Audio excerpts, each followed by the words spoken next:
आज से मैं आप सबके लिए विनरलैंड सागा के एपिसोड्स को हिंदी में समझाना शुरू करूंगा। तो चलिए इस एपिसोड की व्याख्या शुरू करते हैं। एपिसोड की शुरुआत में हम एक व्यक्ति को देखते हैं जिसका नाम थॉर्स है। उसकी पत्नी हेलिदा उसे आवाज लगाती है। थॉर्स उसकी ओर बढ़ता है लेकिन रास्ते में उसका पैर एक चीज से टकरा जाता है।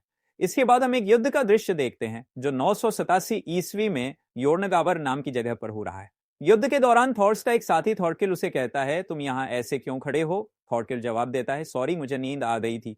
इसके बाद थॉर्स सभी को आदेश देता है कि अगर दुश्मन हमला करे तो कमान संभालें। थॉरकिल पूछता है, और तुम क्या करोगे? थॉर्स जवाब देता है, मैं आगे जाकर दुश्मनों से लड़ूंगा। थॉर्स अचानक एक जंप लगाकर दूसरी नाव पर चला जाता है और दुश्मनों से लड़ने लगता है। वह तीरों से हमला करता है और दूसरी नाव पर जाकर दुश्मनों को मारता है। इसी बीच एक दुश्मन कुल्हाड़ी लेकर उसकी तरफ आता है, लेकिन तभी बिजली चमकती है और बर्फ गिरने लगती है। थॉर्स दुश्मन को हराकर आगे बढ़ता है। इसके बाद थॉर्स एक आइलैंड पर पहुंचता है जहां सभी नावें जल रही होती हैं। थॉर्स वहां से चला जाता है। इंट्रो के बाद हम एक लड़के थॉरफिन को देखते हैं जो नदी से पानी भरता है और अपने घर ले जाता है। ये जगह 1002 ईस्वी में आइसलैंड है। घर में उसकी बड़ी बहन यल्वा उससे कहती है कि वह भेड़ों को चारा डाल दे और गाय का दूध निकाल दे। रात में एक व्यक्ति लीव बच्चों को कहानियां सुना रहा होता है। थॉरफिन उत्सुकता से सुनता है। लीव बताता है कि उसने बड़े तूफानों का सामना किया और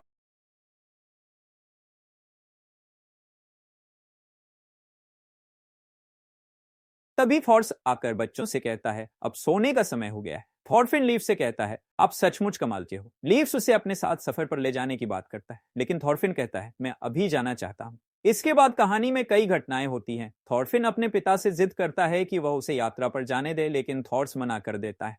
अंत में थॉरफिन ठंड से लड़ने के लिए अपनी हिम्मत जुटाता है और अपने सपनों को पूरा करने की ठान लेता है। यह एक ठंडा तूफानी दिन था जब जेलवा ने एक जंजीर से बंधे हुए गुलाम को देखा। वह थॉर्स से बोली, यह भागा हुआ गुलाम लगता है, अगर हमने इसे छुपाया तो बड़ी मुसीबत हो जाएगी। लेकिन थॉर्स उसकी देखभाल में लग गए।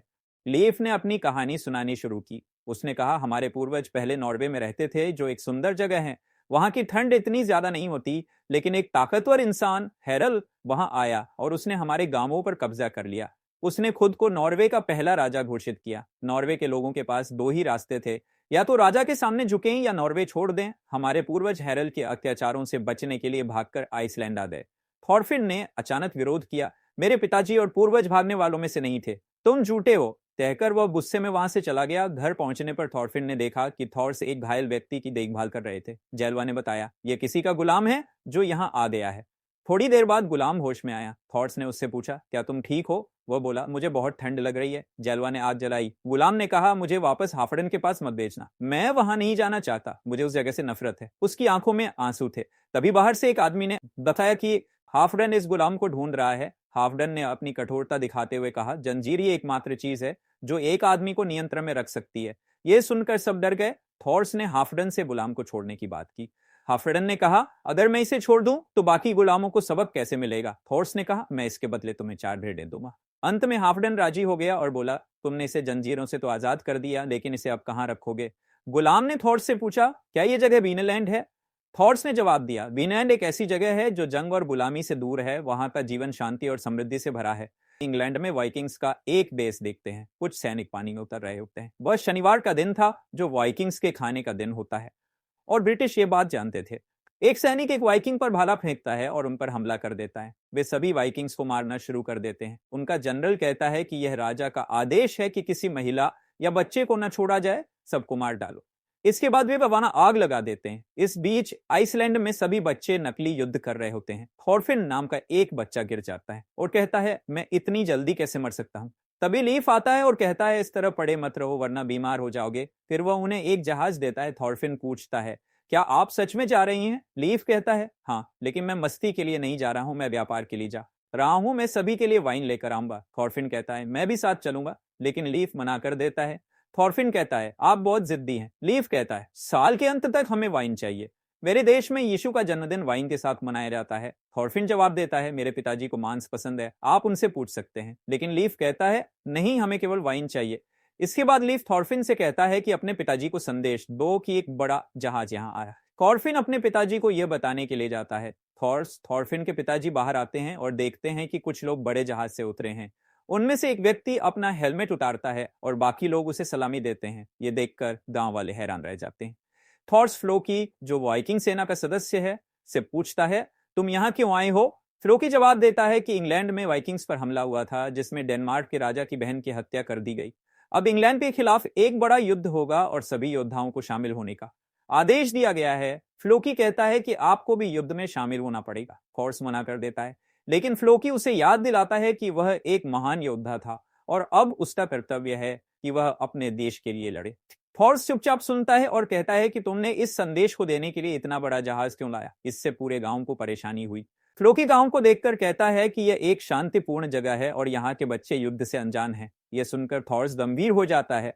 फ्लोकी गांव छोड़ने से पहले घोषणा करता है कि थॉर्स और उनका जहाज वाइकिंग सेना के साथ युद्ध में शामिल होगा। गांव के लोग इस घोषणा से चौंक जाते हैं। थॉर्स को यह बात स्वीकार करनी पड़ती है क्योंकि वह जानता है कि इनकार करने से पूरा गांव खतरे में पड़ जाएगा। थॉर्स अपने पुराने अतीत और युद्ध के जीवन को याद करता है और सोचता है कि वह एक बार फिर इस सब में फंस गया है। लेकिन फिर मुझे एहसास हुआ कि मैं अपने हिस्से का हिस्सा नहीं चाहता। मैं लड़ाई और लोगों को मारने से थक गया था, इसलिए मैं भाग गया और युद्ध क्षेत्र छोड़ दिया। मैंने सोचा था कि अपनी नकली मौत दिखाने में मैं सफल हो गया हूं। लीफ कहता है कि आप ऐसा फिर नहीं कर सकते। थॉर कहते हैं कि जॉन विकिंग्स कभी भी भागने वालों को नहीं छोड़ते। अब समय आ गया है कि मैं अपने अतीत का सामना करूं। इसके बाद सभी लोग जहाज को पानी में ले जाने लगते हैं। आर्या लीफ से पूछता है कि क्या आप जाने वाले थे? लीफ कहते हैं कि थॉर ने मुझसे कहा कि मैं उनके साथ यात्रा पर चलूं। आर्या धन्यवाद कहता है और कहता है कि अगर वहां स्थिति खराब हुई तो मैं आपको बचा लूंगा। लीफ कहता है कि मुझे नहीं पता कि लोग युद्ध में इतनी रुचि क्यों रखते हैं। फिर हम थॉरफिन को देखते हैं जो लकड़ी की तलवार से एक बच्चे को मारता है। फिर बाकी बच्चे उस पर हमला करते हैं। उनमें से एक बच्चा नकली भाले से थॉरफिन पर हमला करता है और कहता है कि मैंने आखिरकार थॉरफिन को मार दिया। थॉर घर आता है और जहाज की तैयारी करता है। एक आदमी थॉर से कहता है, देखो इन बच्चों को। थॉर उसकी बांह छूता है और आदमी चिल्लाने लगता है। थॉर कहता है कि यह टूटा हुआ है और यह बच्चों के लिए ज्यादा है। आदमी कहता है, माफ कीजिए, ये बच्चे तो बच्चों जैसा ही व्यवहार करेंगे। फिर थॉरफिन हथियारों का एक बड़ा डिब्बा खोलता है जिसमें थॉर के हथियार होते हैं। वह एक चाकू उठाता है और उसकी चमक देखकर चकित हो जाता है। थॉरफिन कहता है, मैं दुश्मनों को मारूंगा। थॉर उससे पूछते हैं, तुम्हारे दुश्मन कौन हैं? थॉरफिन जवाब देता है, मुझे नहीं पता। थॉर उसे समझाते हैं, तुम्हारे कोई दुश्मन नहीं है, तुम्हें किसी को चोट पहुंचाने की जरूरत नहीं है। You don't have enemies. The truth is that nobody has them. Thorfinn कहता है, आप कल युद्ध पर जा रहे हैं और वहां दुश्मनों को मारेंगे। मैं अब बच्चा नहीं हूं और मुझे पता है कि आप झूठ बोल रही हैं। वो बाहर भाग जाता है। थॉर उसकी मां से कहते हैं, मेरे जाने के बाद इसका ध्यान रखना। अगले दिन थॉर और लीफ समुद्र तट पर खड़े होते हैं। लीफ कहता है, आज समुद्र शांत है, इसलिए यात्रा के लिए यह सबसे अच्छा दिन है। थॉर सहमति में सिर हिलाते हैं। फिर हम एक द्वीप का दृश्य देखते हैं जहां एक पादरी बंधा हुआ है।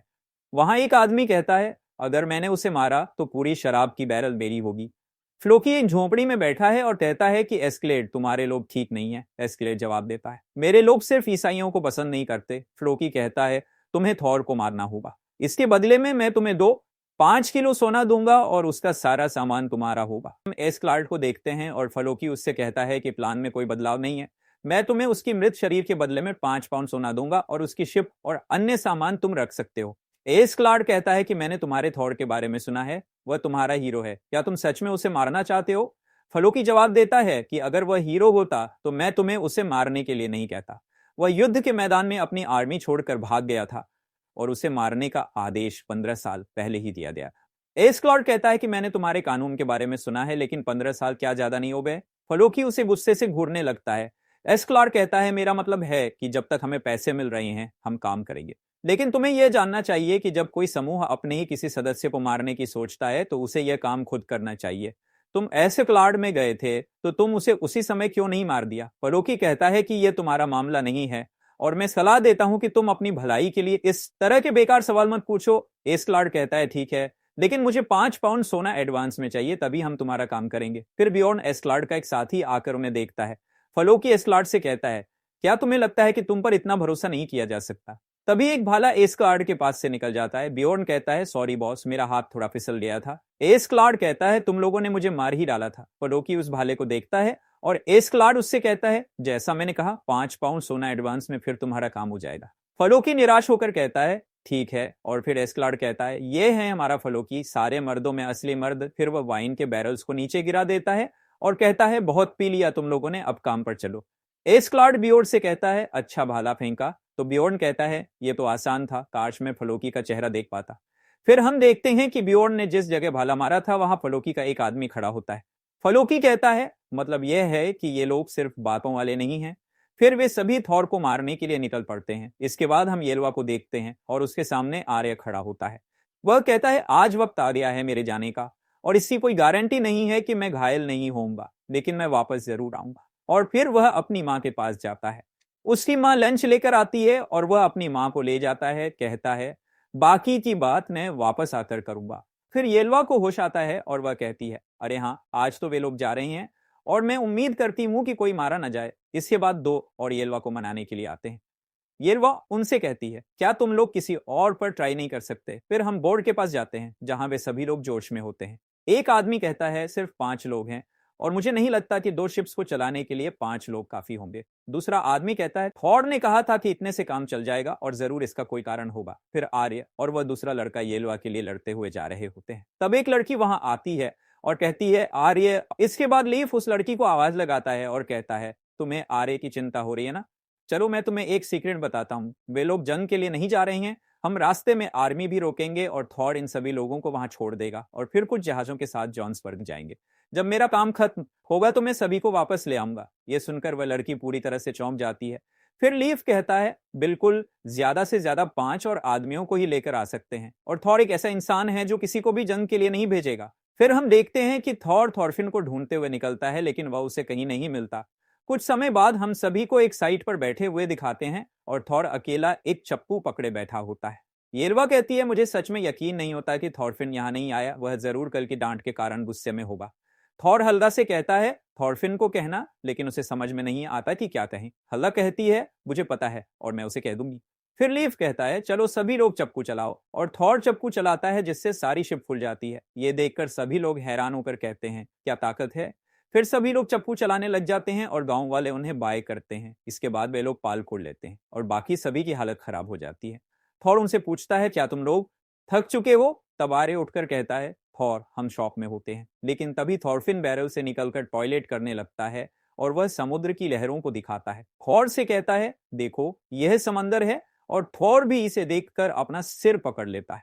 अब हम देखते हैं कि थॉर को मारने के लिए ओडेल्स मिले थे। यह बात पक्की झूठी थी, बियोर्न कहता है। फिर इसका क्या मतलब है। एस्क्लार्ड कहता है यह एक हत्या है, यह पिछली दुश्मनी हो या कुछ और, लेकिन यह सब कुछ फलोकी की चाल है। बियोर्न कहता है क्या फर्क पड़ता है, कम से कम इस काम के बदले तुम्हें पैसे तो मिल रहे हैं। एस्क्लार्ड कहता है क्या तुम नहीं समझते उसने खुद उसे क्यों नहीं मारा। बियोर्न कहता है हो सकता है कि यह उनके कानून के खिलाफ हो और वह अपने हाथ गंदे नहीं करना चाहता हो। एस्क्लार्ड कहता है यह भी हो सकता है, लेकिन अगर इसका कोई और कारण हो तो क्या पता। बियोर्न कहता है एक पूरी जॉन्स वाइकिंग की टुकड़ी सिर्फ एक बेकार के जोड़े के लिए, तुम जरूर मजाक कर रहे हो। एस्क्लार्ड मुस्कुरा कर कहता है मैं भी मिलना चाहता हूं इस थोर्स से, और उम्मीद है कि वो एक बढ़िया इंसान होगा। इसके बाद थोरफिन थोर्स के पास सो रहा होता है और आरी आसमान की तरफ देखकर कहता है ऊपर तो सितारे भी नहीं है और सामने भी कुछ नहीं दिख रहा है। फिर आरी थोर्स से पूछता है जंग का मैदान कैसा होता है। मैंने सुना है कि आपने बहुत सारी जंगें लड़ी हैं, हमें कुछ कहानियां सुनाइए, और मुझे लगता है कि मैं दुश्मन के कुछ कप्तानों के सर लेकर ही आऊंगा। तो थोर्स मुस्कुरा कर कहता है मेरी बेटी को ताकतवर आदमी पसंद है, तुम्हें बहुत मेहनत करनी होगी। आरी शर्मा कर कहता है इसका मतलब इसके बारे में पता है, आपको इसके बारे में पता है। फिर थोर्स उससे पूछता है क्या तुम्हें उससे प्यार है। आरी कहता है हाँ, और वह सच में बहुत प्यारी है। थोर्स कहता है उसका जन्म तब हुआ था जब मैं जॉन्स वाइकिंग की आर्मी में था। इसके बाद हमें फ्लैशबैक का सीन दिखाया जाता है। थोर्स कहता है जो तुम्हें अच्छा लगे वही करो। तभी एक आदमी उसे बुलाने आता है, लेकिन हलिदा उसे आवाज मारती है। जब वह पीछे हटता है तो हलिदा पूरी गुस्से में होती है और कहती है इस बच्ची का अभी एक नाम रखो। फिर थोर्स कहता है मैं 15 सालों से हलिदा के साथ हूं और मैंने उसे उस दिन पहली बार इतने गुस्से में देखा था। जेल्बा मेरी माँ का नाम था और वही मेरे दिमाग में सबसे पहले आया। अब जब मैं सोचता हूँ तो वही से इस सब की शुरुआत हुई थी। उस दिन से मुझे जंग से डर लगने लगा था और मैं वहां से भाग गया था। मुझे यकीन है कि मेरे पुराने साथी मेरे नाम को कोसते होंगे। इसके बाद लीफ कहता है मुझे फेरोई एलायंस दिख रहे हैं। वे लोग उन एलायंस के पास पहुंच जाते हैं और फिर थोर्स पूछता है क्या हम लोग किसी लैंड पर पहुंच गए। लीफ कहता है हम तो उसके नजदीक भी नहीं हैं और ये फेरोई एलायंस हैं जो आइसलैंड और नॉर्वे के बीच में है। अगर हम यहाँ आराम करें तो हमें आगे के सफर में आसानी होगी। वहां एक गांव है जहां से हम पानी भर सकते हैं और वे लोग हमारी चीजों के बदले हमें काम की चीजें देंगे। फिर वे लोग वहां जाने। थोर्स पूछता है क्या बात है लीफ। लीफ कहता है यहाँ कुछ तो गड़बड़ है। पिछली बार ये जगह थोड़ी सी अलग लग रही थी। फिर थोर्स भी आसपास देखता है और ऊपर से कुछ पत्थर गिरते हुए देखता है। लीफ कहता है, अरे हाँ, यहाँ पर घर पहले से कम है। थोर्स कहता है, वापस चलते हैं, मुझे यहाँ कुछ ठीक नहीं लग रहा है। इसके बाद वे लोग ऊपर कुछ लोगों को देखते हैं। उनमें से एक कहता है, अरे नहीं, ये लोग तो वापस जा रहे हैं। दूसरे कहता है, अभी करो। और फिर वे लोग मलबा नीचे गिरा देते हैं, जिससे बाहर जाने का रास्ता बंद हो जाता है और वे सभी वहां फंस जाते हैं। थोर्स उठकर बोलता है, वे लोग तीरों को चलाएंगे, तो ढाल से अपने सिरों को ढक लो। फिर वो लीफ से पूछता है, क्या तुम लोग ठीक हो? लीफ कहता है, यहाँ सब ठीक है और शिप्स भी पूरी तरह से ठीक हैं। फिर थोर्स आगे की ओर बढ़ता है और कहता है, वे लोग आने वाले हैं। और फिर वहां दो शिप्स दिखाई देती हैं जो एस्क्लार की होती हैं। ऊपर से सभी लोग उनके ऊपर तीरों को निशाना बनाए हुए होते हैं। फिर उनमें से एक कहता है, अगर हम लोग सरेंडर कर दें शायद वे हमें जाने देंगे। आरी कहता है, जैसा तुम सोच रहे हो वैसा नहीं होगा। अगर उन्होंने हमें पकड़ लिया तो वे हमें गुलाम बनाकर बेच देंगे। फिर आरी गुस्से में अपनी तलवार निकालता है। थोर्स कहता है, रुको आरी, ये लोग माहिर पायरेट्स हैं, ये कोई किसान नहीं है जो गर्मियों में ज्यादा पैसे के लिए पायरेट्स का काम कर रहे हैं। ये लोग तुम लोगों से बहुत अच्छे हैं। फिर थोरफिन थोर्स को बुलाता है और वह उसके सिर के ऊपर हाथ रखकर एक गहरी सांस लेता है। फिर वह अपने बॉक्स के पास जाकर उसे खोलता है और उसमें से एक स्वॉर्ड निकालता है। फिर वह एक नाइफ उठाकर थोरफिन को दे देता है और कहता है, इसे सिर्फ अपनी रक्षा के लिए ही इस्तेमाल करना। फिर वह आगे बढ़ता है और आरी उसे पीछे से कहता है, मतलब यह है कि हम उन सभी को मारने जा रहे हैं। मैंने सही कहा ना? फिर वह चुपचाप कहता है, मैं भी उन्हें मारने जा रहा हूं। थोर्स कहता है, बार बार मारने की बातें मत करो। थोर्स 4 लोगों को मारते हुए आगे बढ़ने लगता है और ये देखकर बियॉर्न भी हैरान हो जाता है। एस्क्लार मुस्कुराने लगता है। फिर 3 लोग उस पर और हमला करते हैं। एक और शख्स उसके ऊपर स्वॉर्ड से वार करता है, लेकिन थोर्स उससे बच जाता है और उसके चेहरे पर एक गूंसा मारता है। एस्क्लार और बाकी लोग डर से भाग जाते हैं और कहते हैं कि यह कौन है? ये तो किसी राक्षस जैसा है। थोर्स सभी को आसानी से मार रहा है। फिर हम बियॉर्न को देखते हैं जो गुस्से में पागल हो जाता है। उसकी आंखें सफेद हो जाती हैं और वह अपना होश खो बैठता है। वह सभी को मारने लगता है और देखकर लोग डर से भाग जाते हैं। बियॉर्न अपनी सिर को खंभे पर मारता है और थॉर्स कहता है कि लगता है इसने बहुत ज्यादा मशरूम खा लिया है। इसके बाद वह थॉर्स की ओर मुड़ता है और हमला करने आता है, लेकिन थॉर्स खड़ा होकर उसे रोक देता है। फिर एस्क्लार की शिप बाकी लोगों तक पहुंच जाती है। जब वे एस्क्लार को देखते हैं तो सब डर जाते हैं। आरी कहता है कि मैं गुलाम बनने से अच्छा लड़ाई करके मरना पसंद करूंगा। एस्क्लार उन्हें सावधान करते हुए कहता है कि ध्यान से देखो, यदि किसी ने भी हमला किया तो इसके परिणाम अच्छे नहीं होंगे। थॉर्स सभी को कहता है कि ध्यान से सुनो, तुम लोग काफी शक्तिशाली हो चुके हो, लेकिन अगर तुम लोग पीछे हट जाओ तो सबकी जान बच जाएगी। तभी एक तीरंदाज थॉर्स पर तीर चला देता है, लेकिन दूसरा उसे रोक देता है। लीफ का साथी कहता है कि हमें भी लड़ना चाहिए। लीफ कहता है, रुको, क्या तुम भूल गए हो कि ऊपर चोटी पर तीरंदाज हैं और सिर्फ थॉर्स ही जानता है कि इनसे कैसे निपटना है। थॉर्स के बिना तुम सब बच्चे हो जो असली जंग में नहीं गए। हमें इस लड़ाई को थॉर्स पर ही छोड़ देना हो। थॉर्स के मन में आता है कि ये लोग धमकी से डरने वाले नहीं हैं। शिप पर 30 लोग हैं और ये मेरे लिए कुछ नहीं है, लेकिन अगर वे एक साथ हमला करते हैं तो सभी को खतरा हो सकता है। फिर थॉर्स एस्क्लार से पूछता है, क्या तुम इन लोगों के लीडर हो? और कहता है, मैं महान ओडिन के नाम पर तुम्हें एक चुनौती देता हूं। अगर तुम जीत गए तो जो चाहो वो कर लेना, लेकिन अगर तुम हार गए तो तुम्हें अपने आदमियों के साथ वापस लौटना होगा। एस्क्लार कहता है, मुझे यह अच्छा जवाब मिला और मैं एस्क्लार ओलफ का बेटा हूं। मैं तुम्हारा चैलेंज स्वीकार करता हूं। फिर एस्क्लार अपनी शिप से बाहर निकलकर थॉर्स के सामने आकर खड़ा हो जाता है और कहता है, मैं भी तुमसे कुछ महसूस करता हूं, तुम भी मेरी तरह हो। थॉर्स कहता है, क्या फलोकी ने तुम्हें भेजा है? एस्क्लार जवाब देता है, जल्दी पकड़ लिया, मुझे यह चालाक इंसान पसंद है। फिर थॉर्स और एस्क्लार के बीच लड़ाई शुरू होती है। थॉर्स एस्क्लार को एक के बाद एक हमले करता है और अंत में एस्क्लार हार जाता है। थॉर्स फिर कहता है, अब मुझे मारो, लेकिन ऐसा कुछ नहीं होगा, मैं चाहता हूं कि तुम वापस लौट जाओ। इसके बाद बियॉर्न को होश आता है और वह सभी को देखकर हैरान हो जाता है। बियॉर्न उनसे पूछता है, यहाँ पर क्या हो रहा है? अंत में थॉर्स एस्क्लार से कहता है, मान लो कि मैंने यह लड़ाई जीत ली है और तुम अपने लोगों के साथ लौट जाओ।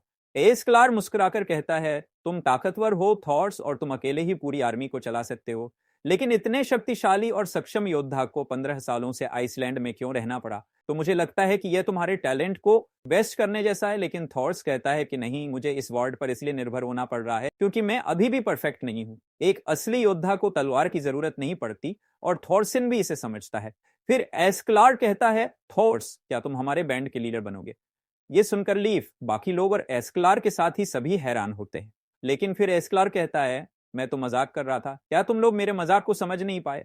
ये सुनकर उसके साथी कहते हैं, क्या वह सच में मजाक कर रहा था? तभी बियॉर्न गुस्से में आकर कहता है, यह समय मजाक करने का नहीं है, और फिर वह थॉर्स के जहाज पर कूद पड़ता है। थॉर्स उन्हें पकड़कर कहता है, कोई भी नहीं हिलेगा वरना मैं इसका सिर काट दूंगा। फिर वह एस्क्लार से कहता है तुमने ये क्यों किया? तो एस्क्लार हंसते हुए कहता है थॉर्स, तुम बहुत बोलते हो, क्या तुम्हें सच में लगा था कि हम ड्यूल के नियमों का पालन करेंगे? ये सुनकर फॉर्स गुस्से में हो जाता है। एस्क्लार कहता है क्योंकि मैं देखना चाहता था कि जोम पेट्रोल असल में क्या चीज है और मुझे सच में मजा आया। फिर दोनों एक दूसरे की आंखों में देखते हैं। थॉर्स एस्क्लार की गर्दन पर अपनी तलवार रखता है और कहता है एस्क्लार, तुमने ड्यूल के नियमों को तोड़ा है, इसलिए मुझे तुम्हें मारना होगा। एस्क्लार कहता है इससे कोई फर्क नहीं पड़ता, मुझे बस तुम्हारी जान चाहिए। थॉर्स कहता है मुझे पता है, और फिर अपनी तलवार को पानी में फेंक देता है।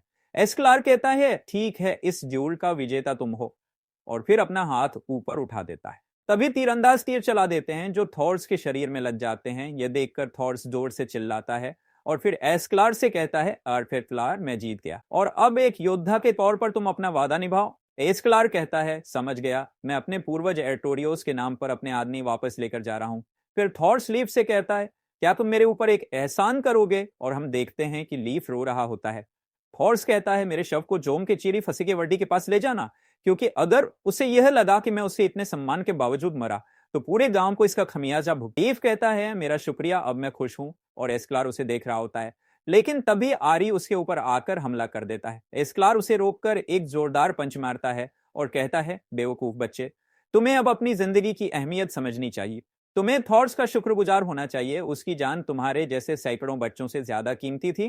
फिर थॉरफिन गुस्से में रो रहा होता है। कुछ समय बाद हम थॉरफिन को रोते हुए देखते हैं। वह कहता है डैड इतने बड़े और मजबूत थे, फिर भी वह मारे गए, उन्होंने अपनी तलवार क्यों छोड़ी? और ये कैसे कह सकते हैं कि एक योद्धा को तलवार की जरूरत नहीं होती? ये बिल्कुल सच नहीं है। फिर थॉरफिन गुस्से में कहता है वह डैड से हार गए थे, लेकिन वह अभी तक जिंदा कैसे हैं? मैं उसे नहीं छोड़ूंगा।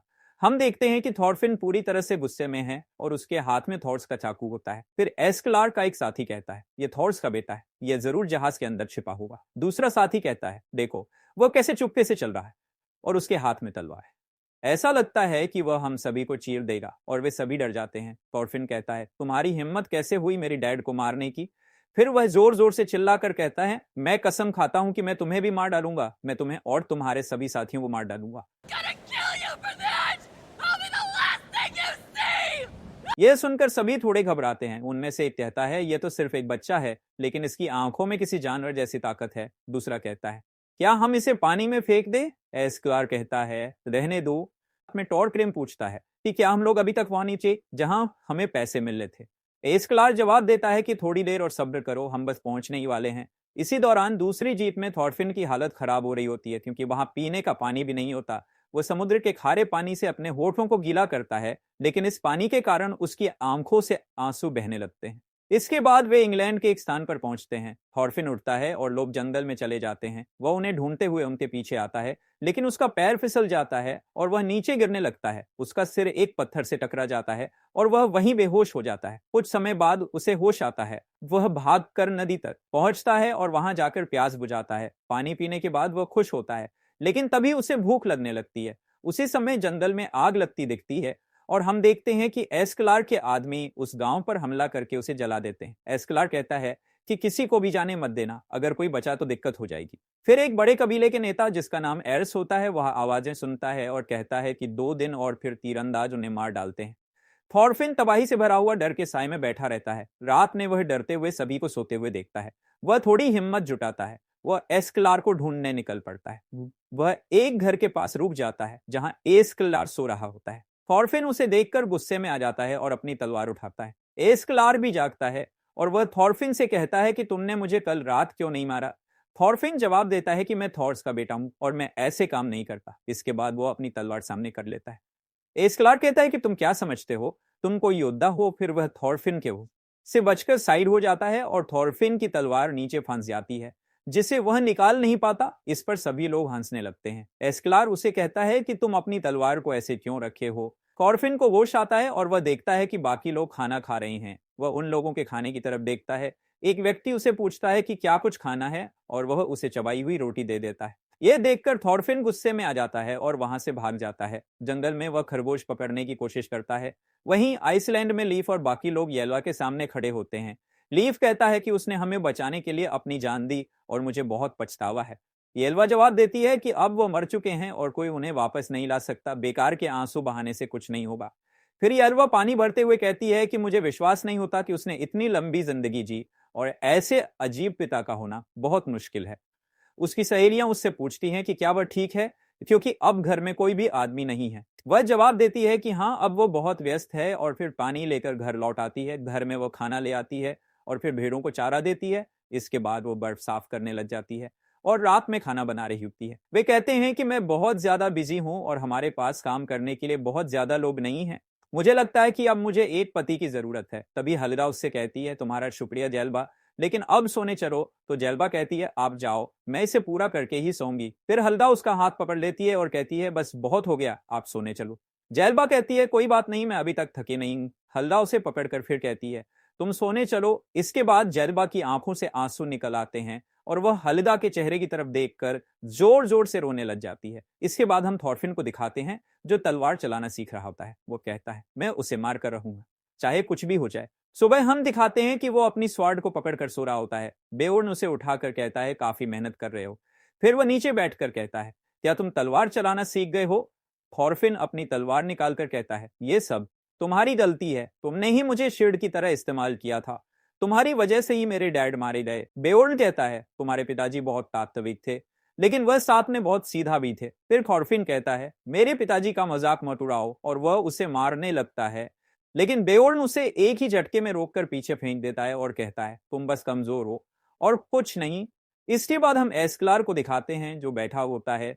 बेओर्न उसके पास आता है और कहता है, मैं उस बच्चे से जंगल में टकराया था। एस्क्लार पूछता है, क्या वह अभी तक जिंदा है? बेओर्न जवाब देता है, वह ट्रॉल का खून है, वह इतनी जल्दी नहीं मरेगा। एस्क्लार कहता है, सही कहा, जैसा बाप वैसा बेटा। इसके बाद थॉरफिन की ट्रेनिंग दिखाते हैं। वह तलवार के साथ एक भेड़ी को सामने लाता है और उसे डरते हुए देखता है। फिर उसे एस्क्लार की बातें याद आती हैं, तुम अपनी तलवार को ऐसे घुमाने नहीं दे सकती। थॉरफिन भेड़ी पर हमला करता है और उसे मार डालता है। इसके बाद वह अपनी ट्रेनिंग जारी रखता है और अगले दिन तलवार फेंकने की प्रैक्टिस करता है। वह एक खरगोश पकड़ता है और खुशी खुशी खाता है। अगले दिन सभी लोग जाने की तैयारी कर रहे होते हैं। यरस एस्क्लार से कहता है, कोई आ रहा है? तभी थॉरफिन आता है और सब उसे देखकर चौंक जाते हैं। वह कहता है, मैं थॉरफिन थॉर्स का बेटा, महाबली ओडिन के नाम पर, तो मैं एक ड्यूल के लिए चैलेंज करता हूँ। आर्टली कहता है, इस बच्चे में सच में हिम्मत है। और टॉर क्रेम कहता है, एस्क्लार चैलेंज को स्वीकार कर लो। एस्क्लार उसे एक लात मारता है और फिर कहता है, क्या हुआ, तुम हार गए, ये एक ड्यूल है, जल्दी से उठो। बियाउन कहता है, बस करो वरना वह मर जाएगा। एस्क्लार कहता है, इसमें दिक्कत क्या है, तुम ही लोगों ने मुझे उसे मारने को कहा है। तभी थॉरफिन होश में आता है और नाइफ को एस्क्लार की ओर फेंकता है, लेकिन एस्क्लार उसे एक ही हाथ से दूर फेंक देता है और कहता है, जंग में कुछ बड़ा पाने की कोशिश करो, तुम एक वाइकिंग हो, मैंने सही कहा ना? तो इस चैनल को जरूर सब्सक्राइब कर लें और मिलते हैं एक और एक्सप्लेनेशन वीडियो के साथ। तब तक के लिए टाटा बाय बाय।